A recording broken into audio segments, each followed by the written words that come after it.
Lakini kwenye upande wa jamii pia ukirudi kutoka kwenye sekta ya afya, kwenye upande wa mambo ya miundombinu, ukiangalia kwa haraka Bagamoyo ni kubwa, lakini ukizungumzia Dunda ndio mjini kwenyewe. Changamoto kubwa iko inawakabili na bado inaendelea, lakini imepunguza kwa asilimia fulani, ni kuhusu miundombinu ya maji, ambao mifereji ambayo imeweza kutengenezwa kwa upya ni mingi sana, ambayo imeweza kupunguza, ingawa sio kwa 100%, lakini imepunguza kwa asilimia inaweza ikafika 70, 75 hadi 80, sababu imepunguza ile adha ya kujaa maji au mafuriko kwenye nyumba zetu. Awali ieleweke tu, population ya wananchi ilikuwa ndogo, kwa hiyo mifereji iliyokuwepo ilikuwa inajitosheleza, lakini the way tunavyozidi kuendelea tunakuta population ya wananchi inaongezeka. Kwa hiyo pia mifereji inahitajika kuwa mikubwa na nyingi zaidi. Kwa hiyo tumejitahidi hilo, tumeweza kutengeneza mifereji, lakini tumetengeneza mifereji ambayo ya mfano ya underground, ambayo tunaweza tukaitumia maji yakapita chini juu, tukaendelea na huduma nyingine, ambayo tumeanza stendi mpaka posta. Lakini kutoka pale tukachukua sehemu moja inaitwa Mwana Makuka shuleni, ilikuwa inatalisha shule pamoja na watoto, kwa sababu maji yakiwa mengi watoto wakicheza wanaweza kaingia. Tukaweka underground ambao umeenda hadi eneo la baharini. Lakini kuna mfereji mwingine ambao upo sehemu ambao ilikuwa inaenda kwenye jamii, ambao ulikuwa ni mrefu kidogo, tumeweza kukarabati hadi, ingawa bado mwisho, kwa sababu kuna mgogoro kati ya mwenye hoteli na nyumba kwamba walishindwa kuafiki ule mfereji tuupitishe. Kwa tunaendelea kuweka sawa ikiwa tayari, lakini fedha yake ipo ili kumalizia ufike hadi baharini. Lakini kwenye jamii tumeweza kuondoa hiyo kero, lakini bado kati ya ile hoteli na huyo mhusika, ili tumalize huo mgogoro, ule mfereji uendelee hadi baharini. Upande wa barabara bado tu tunaendelea, ingawa kuna ahadi ya Mheshimiwa Rais aliombwa na mbunge, tunaweza kupata baadhi ya barabara kama mita 600 kutoka bandarini mpaka kuja maeneo ya Mangesani, ambapo unaunganisha kwa sasa huduma. Mtu anaweza akatoka moja kwa moja njia ya Msata Road akaingia Magomeni akaenda hadi bandarini kwetu. Lakini bado tunaendelea kusisitiza tu kwamba tukipata barabara nyingi, maana barabara mvua imeharibu barabara nyingi.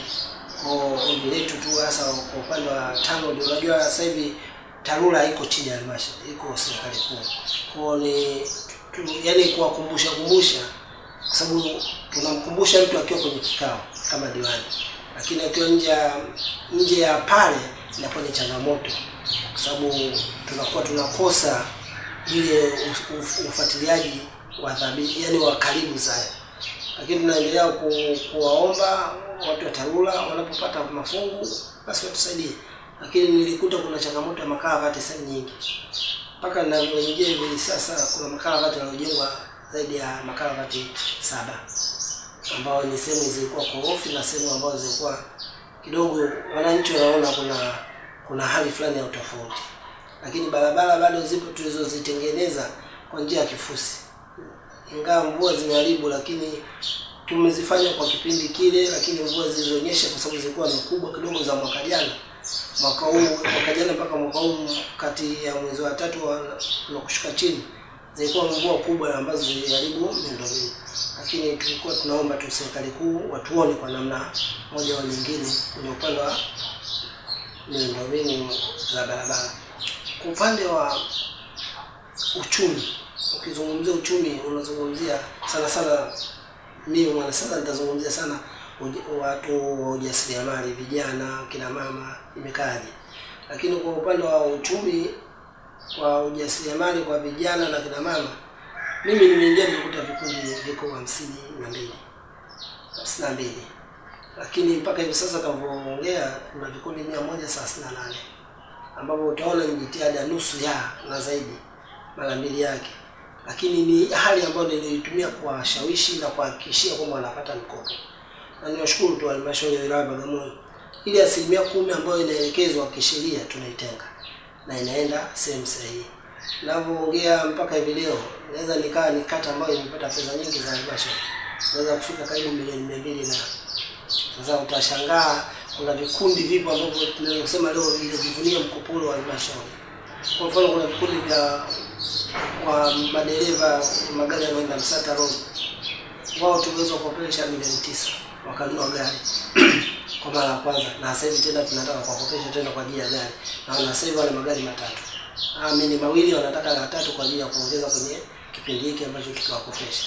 Lakini wapo vikundi vya vijana ambao wanajishughulisha na usafirishaji wa malori, tunawakopesha milioni 9 na wamemaliza mkopo na wako vizuri, wanaendelea. Lakini vipo vikundi vya kina mama mbalimbali vinafanya shughuli mbalimbali, na ukiangalia zile bidhaa wanazozalisha sasa hivi zimekuwa zina market, na ukiangalia soko lao, nimwambia soko lipo, ni lazima utengeneze bidhaa yenye mvuto, na wanajitahidi kufanya hivyo. Kwa hiyo utaona njisikieni kwamba kwenye upande wa ujasiriamali vikundi vingi vipo na tumeweza kuvisupport. Lakini kipindi hiki tumeweza kutoa ni 4% kwa vijana, 4% kwa kina mama, 2% inaenda kwa walemavu. Kwenye Katango vipo vikundi vya walemavu na tumewapa milioni 7, wameweza kununua guta kwa ajili ya kufanya usafi. Kwa hiyo utaona kwenye uchumi bado tumeangalia jinsi gani kuinua vijana wenzetu, kina mama na walemavu. Tukushukuru Mheshimiwa Diwani kwa maelezo yako mazuri kabisa, umeweza kufafanua vitu vingi. Nadhani watazamaji na wananchi wa kata hii wameweza kuelewa kwamba shughuli gani na juhudi gani umezifanya. Napata swali, sasa hivi serikali imeweka mkazo sana katika masuala ya maji, viwanda, ajira. Haya mambo katika kata yako yakoje, katika halmashauri yakoje? Nashukuru mtangazaji. Kwa upande wa maji, kweli kwanza maji ni kitu muhimu sana kwenye jamii. Na kwa kuliona hilo kwanza nimshukuru sana tena Rais wa Jamhuri ya Muungano kwa kutusaidia. Tumepata maji, ni mradi mkubwa sana upo Bagamoyo ambao utasambaza maji kwenye mji wetu na mji jirani, tunasema kuanzia huko Bunju huko unaweza kupata ule kwa ule mradi ambao ulowekezwa hapa Bagamoyo. Kwa hivi sasa kwanza nimshukuru Makamu wa Rais alikuja na alifuatilia ule mradi wa maji unaendeleaje, na nimshukuru tena mbunge kwa ufuatiliaji wa karibu sana ule mradi wa maji. Na ule mradi wa maji kwa hivi sasa maji ya kwetu liko soko kama tena ni tatizo, hususan kwa mjini. Hatua ya kwanza ile ya kutengeneza ile tanki la maji limekamilika. Hatua ya pili wamejaribu kuconnect mabomba yale ya zamani. Sasa utaona kuna wale ambao hawajapata zile line za zamani, ndio wataingia kwenye hatua inayofuata kwa ajili ya kusambaza mabomba yale mapya. Lakini hatua yale mabomba ya zamani maji yanatoka, lakini wameenda mbali. Hawa watu wa maji DAWASA, sisi tunatumia DAWASA kwa sababu tuko karibu na Dar es Salaam. Wao wanakopesha hadi maji. Kukopesha maji ina maana unakopeshwa vifaa na kila kitu, unaunganishwa maji, unalipa kidogo kidogo. Lengo nini? Lengo ili upate ile huduma ya maji. Lengo upate huduma ya maji ambayo tunajua ni maji safi na salama, ambayo tunaoletewa sasa kwa tunaweza kusema kwa serikali wametusogeza.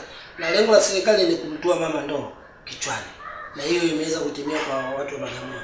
Lakini sisi watu wa Bagamoyo, karne zetu za zamani, wazee wetu wa zamani walikuwa na visima asili.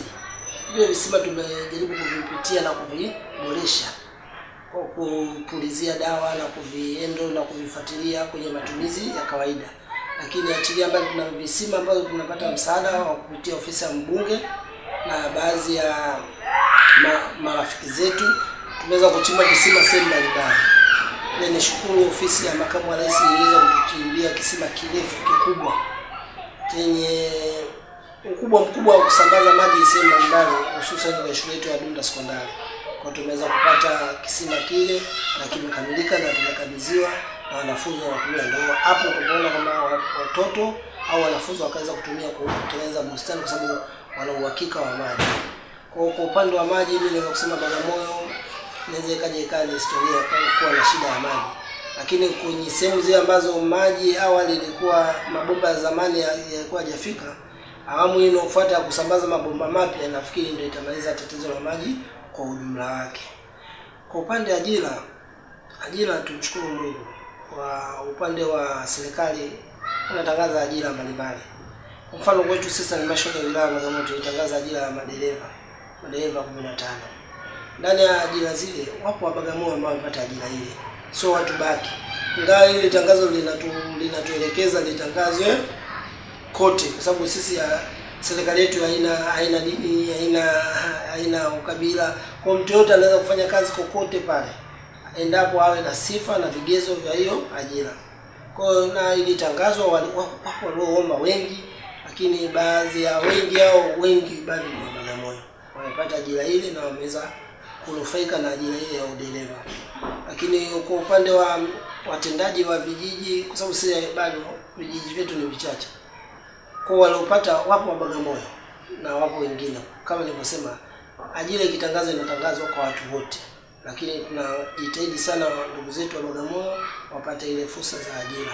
Lakini ndani yake kwa viwanda, hii nchi yake tunaenda kwenye nchi ya viwanda. Ukizungumzia viwanda vingi, hata Bagamoyo tuna viwanda vingi sana. Havipo ndani ya kata yetu, lakini viko ndani ya wilaya yetu. Tunajitahidi sana vijana wetu kupata ajira kule. Kwa hiyo tunaendelea kuwapigania, tunaendelea kuwakumbusha majukumu mbalimbali, hususan ya kupata ajira kwa vijana. Kwa hiyo zipo ajira mbalimbali ambazo tunaweza kuona. Kwa hiyo tukishindwa huko tunarudi huko. Ndio tunaona pale tunahakikisha sana vikundi viwepo vya ujasiriamali. Na ukizungumzia viwanda ni ile, kwa sababu wale unakuta kuna mtu wanatengeneza sabuni za mwani. Upate Tanzania hii zaidi ya Bagamoyo.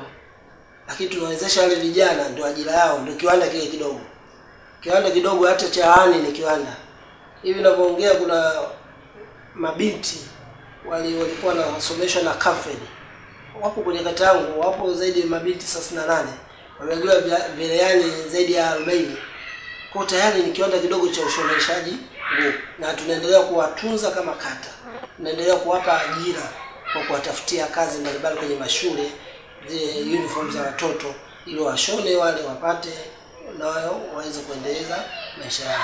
Kwa ujumla tumeweza kuangalia jinsi gani wanaweza kupata ajira kama vijana, kama wananchi wa Bagamoyo, kama wananchi wa kata ya Dunda. Tukushukuru mheshimiwa kwa maelezo mengi na mazuri. Lakini una nafasi sasa, kama una ushauri, kama una shukrani, kama una maoni, kama unajua kwenye kupambana na maendeleo, kutaka maendeleo, changamoto hazikosekani. Kwa hiyo ni nafasi yako sasa tukuruhusu uweze kuzungumza na wanadunda, halmashauri na serikali kwa ujumla. Karibu.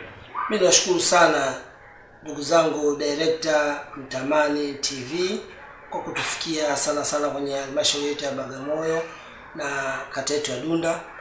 Kubwa zaidi ni wasemee tu wananchi wa Bagamoyo. Wananchi wa Bagamoyo ni wakarimu, wanapenda sana wageni. Kwa hiyo yapo mambo mazuri ambayo mnaweza kuyafanya kwa Bagamoyo, pia mkaitangaza Bagamoyo yetu, lakini pia mkatusaidia kwenye uchumi wa mtu mmoja mmoja. Lakini niombe sana, ombi langu kubwa ni kwa upande wa serikali. Serikali yetu inafanya mambo makubwa sana. Asitusahau sisi huku chini. Wana miradi mikubwa ambayo tunaweza kusema yenye tija kwa wananchi wote. Lakini kwa naomba sana hasa ofisi ya TAMISEMI ya ndugu yetu Jaf, atuangalie sana kwenye hizi shule za kata. Sisi tumeanza kwenye ujenzi wa hostel, lakini kilio cha wengi wana Bagamoyo hasa wa kata Dunda ni kupata mabweni wale watoto walale. Na tunaahidi tukipata hayo mabweni kama walivyofanya kwenye vituo vya afya, sasa hivi huduma ya afya imekuwa iko vizuri. Ninaamini tutafanya vizuri.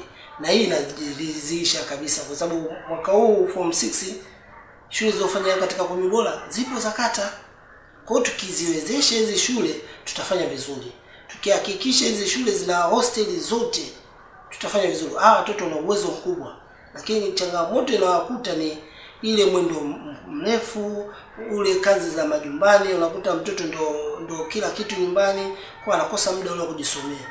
Akipata relief ya kukaa hostel atafanya vizuri kwa sababu ni muda ambao yeye anao. Lakini kubwa lingine ni wananchi watunge mkono tu kwenye miradi ambayo tunaitekeleza sisi viongozi waliotuchagua. Viongozi waliotuchagua tuna imani, wana imani na sisi. Na sisi tuna imani na wao kwenye jambo ambalo tunaliendea. Kwa hiyo ipo miradi ambayo utasikia kama una changamoto, tueleze sisi viongozi.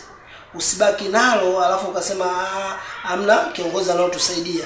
Inawezekana hatuja kusikia, lakini sisi masikio yetu ni mepesi kwa sababu tuko karibu na jamii. Kwa hiyo unaweza ukalaumu jambo ambalo mimi kumbe mtu wa kawaida hapa chini diwani na kwa kushirikiana na mwenyekiti wa vitongoji tukayatatua bila kupata hizo kero kwenda mbali.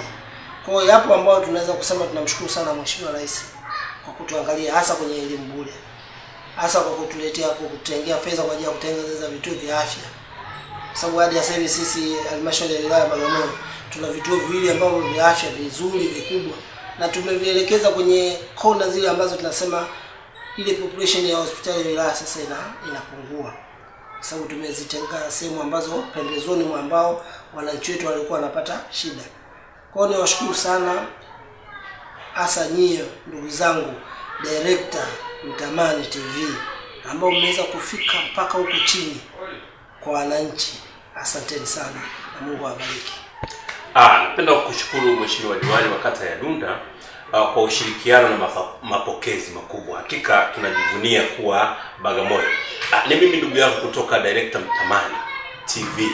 Tumetua na kupasuanga, tumetua ndani ya Bagamoyo na tumeanza katika kata ya Dunda. Agenda yetu ni maendeleo. Yako mambo hayasikiki, hayasemwi kwa sababu watu wengi, vyombo vingi vinaangalia ngazi za ubunge kwenda juu, lakini tunajaribu kushuka mpaka ngazi ya mtaa kuhakikisha kwamba wanaeleza kile kinachofanyika katika maeneo yao, kuhakikisha kwamba gurudumu la maendeleo linafika linakotakiwa kwenda na ushiriki wa wananchi ukoje na hamasa ikoje.